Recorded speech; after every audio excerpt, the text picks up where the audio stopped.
checked his condition several times, but I can't diagnose his illness, this malady. I don't know what to do. But you are a man of science. You are a most eminent physician.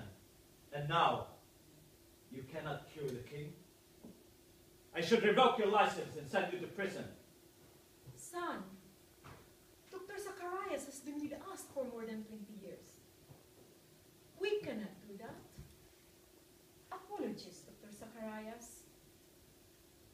Princess Aro is just upset. I understand, Your Majesty.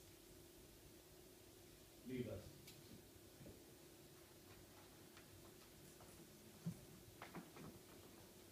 Is he here, De Ramos? Yes, Your Majesty. Then what are you waiting for? Bring him in.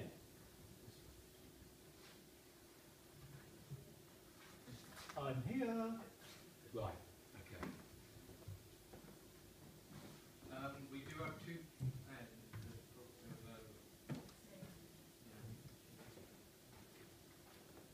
I'm afraid the prophecy has begun.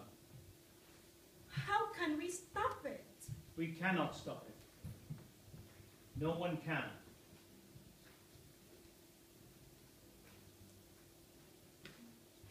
But you are an Alburario. You can see the future. Please, do something. I beg you. The king is under a dark spell.